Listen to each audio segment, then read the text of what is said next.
بسم اللہ الرحمن الرحیم۔ السلام علیکم ویورز، میں آج آپ کے ساتھ تورات میں ہمارے پیارے نبی حضرت محمد صلی اللہ علیہ وآلہ وسلم کے ذکر کے بارے میں چند ایسے حقائق بیان کروں گا جسے سن کر آپ بھی حیران رہ جائیں گے۔ جتنا عرصہ رسول اللہ صلی اللہ علیہ وآلہ وسلم مکہ میں رہے، کبھی بھی کسی واقعے میں بھی یہودیوں کا ذکر نہیں ہوا، لیکن جب رسول اللہ صلی اللہ علیہ وآلہ وسلم مدینہ گئے تو وہاں پہ پہلے سے بہت سارے یہودی آباد تھے۔ اب سوال یہ ہے کہ مدینہ میں اتنے سارے یہودی آئے کہاں سے؟ کیونکہ یہودیوں کو 1000 سال پہلے سے ہی پتا تھا کہ بہت جلد مدینہ اور اس کے آس پاس ایک پیغمبر آنے والا ہے۔ ویورز، آج سے تقریباً 70 سال پہلے 3 عربی شیپرڈز فلسطین کے پہاڑوں میں ابھی گھوم پھر رہے تھے کہ اچانک انہیں دور سے ایک پہاڑ میں غار نظر آیا۔ وہ اس غار کے اندر چلے گئے اور انہوں نے دیکھا کہ اس غار میں صرف 2 صندوق پڑے ہوئے تھے۔ انہوں نے یہ صندوق کھول کر دیکھے تو اندر پرانے زمانے کے کچھ کاغذ اور اوزار پڑے ہوئے تھے۔ تو انہوں نے سوچا پتہ نہیں یہ کوئی خاص چیز ہوگی بھی یا نہیں، تو انہوں نے بازار جا کر بہت کم پیسوں میں ان صندوقوں کو بیچ دیا۔ پھر وہ صندوق کسی طرح امریکہ کے ایک سائنسدان کے ہاتھ لگے، جس کو فوراً پتہ چل گیا کہ یہ یہودیوں کی آسمانی کتاب تورات ہے، لیکن یہ کسی عجیب سے طریقے سے لکھی ہوئی تھی، کیونکہ آج کے دور کے تمام تورات اس سے مختلف تھیں۔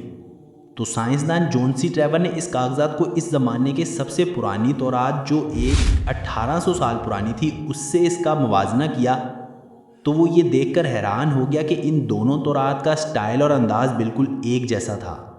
جس کاغذ پر یہ تورات لکھی ہوئی تھی، اس سائنسدان نے اس کاغذ کی تحقیق کروائی کہ زیادہ سے زیادہ یہ کاغذ کتنے پرانے زمانے کے ہو سکتے ہیں۔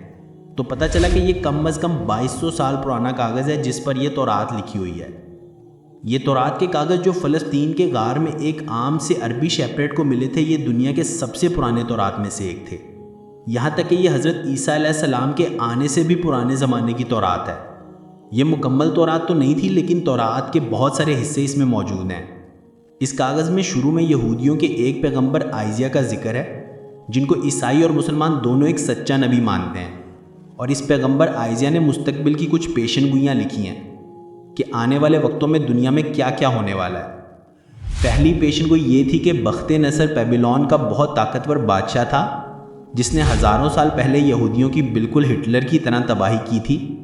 اس تورات کی پہلی پیشن گوئی یہ ہے کہ ابھی تو بخت نصر ہمارے اوپر بہت ظلم کر رہا ہے، لیکن بہت جلد ایک شخص اس کی حکومت کو تباہ و برباد کر دے گا اور یہودیوں کو ان کے علاقے میں واپس آباد کر دے گا۔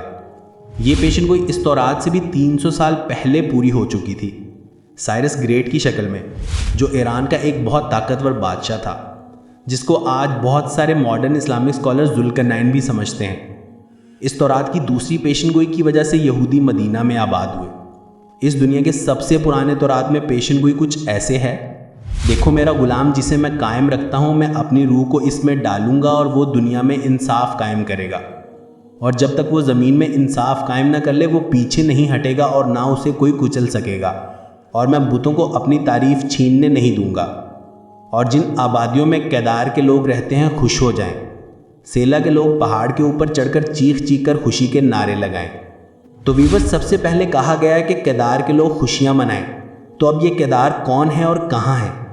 کیدار ابراہیم علیہ السلام کے بیٹے اسماعیل علیہ السلام کے دوسرے بیٹے کا نام ہے، اور اس کیدار کے بچوں نے عرب میں ایک بہت بڑی سلطنت قائم کی، اور رسول اللہ صلی اللہ علیہ وآلہ وسلم بھی اسماعیل علیہ السلام کے اس بیٹے کے کیدار کی نسل میں سے ہیں۔ اور دوسرا ذکر ہے بتوں کا۔ اس زمانے میں سب سے زیادہ بتوں کی عبادت عرب میں کی جاتی تھی۔